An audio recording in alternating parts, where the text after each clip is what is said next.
Steve, dude, you and I had the honor and pleasure to heading down to Ubisoft Toronto. We're there. We got to talk to the devs and play the game Star Wars Outlaws. And we're definitely hyped for this.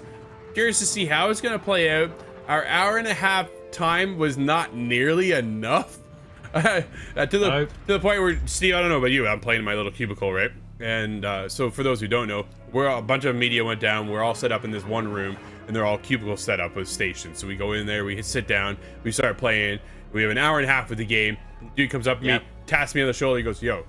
I look back at, "What's up?" He goes, "You have half hour left." I went, "Oh no." Already? Like, it just, in a blink of an eye, it was over. And I felt like I was just getting started. We land on the planet Tashora, and from there, Kay has crashed, and we hop on a speeder and take off and learn how to start getting into the underbelly of the city. And from there, we're stealing stuff, and the stealth mechanic came into play, which I'm such a stealth guy. We'll talk about that in a minute. And we just got the gunplay going too, see how that felt. And we were talking to one of our buddies that was down there as well, and he's talking about where he went to. And he's like, "Yeah, I made it to space." I'm like, "Dude, I did not make it that far." I was, I was so like veering in every direction, scouring, gathering stuff too. Like, that was the other side. I'm gathering resources. I'm like, what am I going to be doing with these resources? I haven't got that far, obviously, in the game, but my time with it, early impressions, I was having a ton of fun. I was impressed. We'll get into it. Steve, before I keep going, what are your thoughts? I am so super excited for this game, for the release, and the hands-on demo is kind of what I was expecting. It was so phenomenally good. I like the idea as well. This time you're not a Jedi. Yeah. I've actually gone like the Han Solo, the scoundrel, and also it's set between The Empire Strikes Back and The Return of the Jedi, which is my area of the Star Wars films. So I'm super pumped for this, and they don't hold your hand in this game. They give you the basic tutorial, like just certain controls, but like you said, I love the stealth in this game, and I didn't realize how good this was, because it is exploring but without getting caught in certain areas. But you have your comrade Nix. That was, I thought, was such a cool touch in this game as well, your companion. No, absolutely. Nix is gives you the ability to go distract, attack, or steal, or sometimes sabotage areas, right? Like, such a handy little creature to have. Dude, the way they created Nix too, like, we'll have stuff with the interview on this, is really, really cool.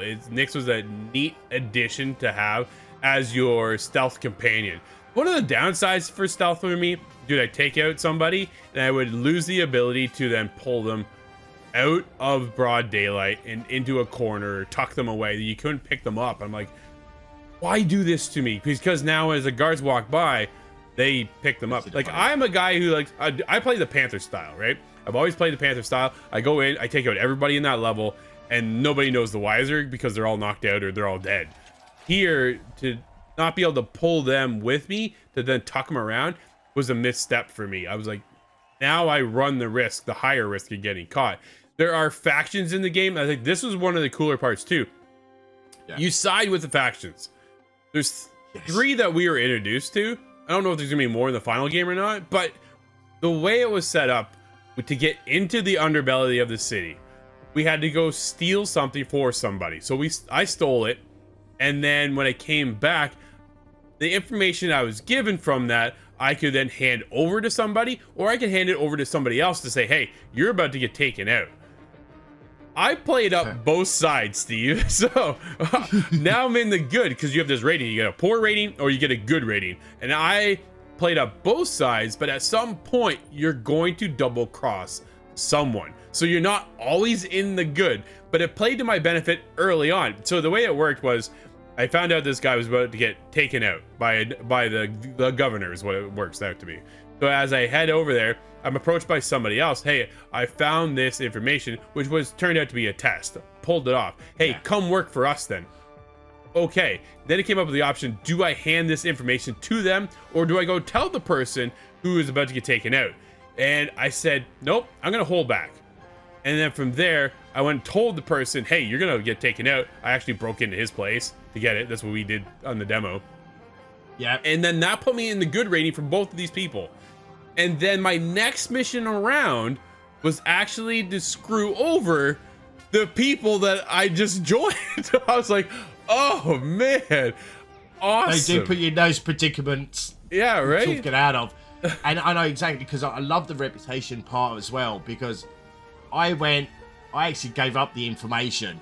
And I thought, okay, see how it goes. Yeah. So I actually told the information, but what it was when I was going for a hub and I needed to go into a restricted area, they kind of looked at me, and because I sided with that particular fraction, they were like, okay, in you go. They make a quick call, and they actually let me into that area to actually look around and steal some stuff, and, you know. Where I was restricted. Steal some credits. I got the restriction. Hey, you're not welcome here, because I didn't fully side with them, because I didn't hand the information over to that faction. Instead, I went and told that guy, right? So right there, the way you and I played paid off more for you in the end for that side, but I'm curious to see where that would have taken me in the story with the other guy. Yeah, that helped out, right? So I'll be playing that up when the full release comes out too, to see how that plays out.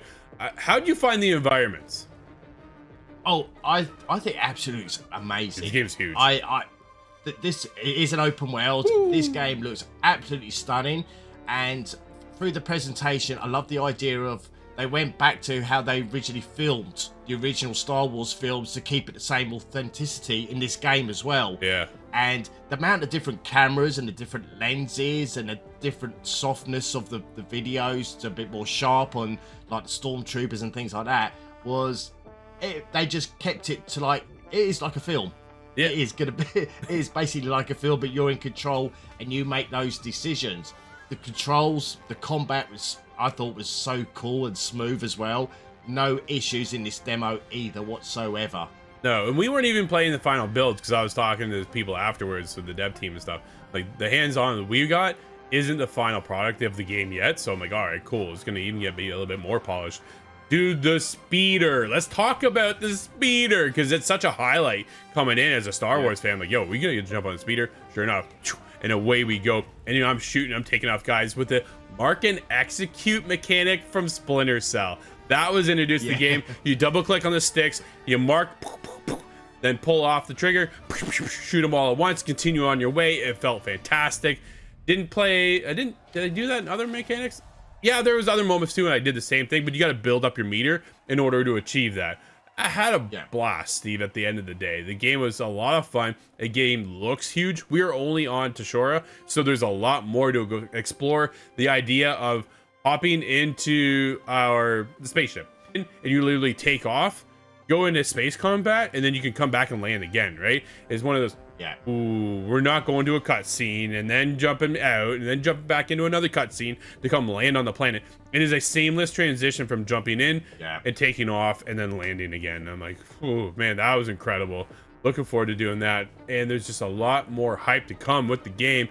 It's a matter of how long is the game was one of my biggest questions. Nobody really could answer that question for me. I think it's a matter of how much you go and explore, because as we're walking through the city that we are in, and I'm walking through the city and it looks lived in, right? Like, everybody walking through there is so authentic to the Star Wars universe. It felt like I was in that world, and I get, hey, you can hear the conversations, hear people listening. Yeah, you can listen in on the conversations, pick up on an opportunity, or you even get like called over. Hey, I gotta jump. Hey, over here. Hey, like, oh man, there's gonna be so much content in this game, and it's going to be incredible. Just from the hour and a half that I have, dude, my hype level is at an all-time high.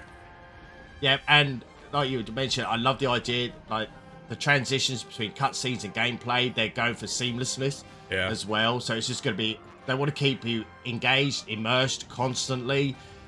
And I'm just so looking forward to this game. And there is going to be so much side quests. I can see this already for what we played. Go speak to this person. He might be able to earn you some credits.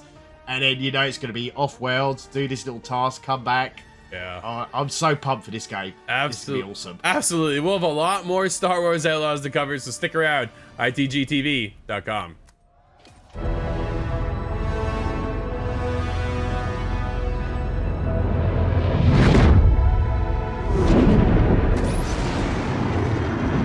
Tatooine space, edge of the galaxy. The tattoo system is in the clutches of the Hutt cartel. Our reputation with them is poor, so we best be on our way.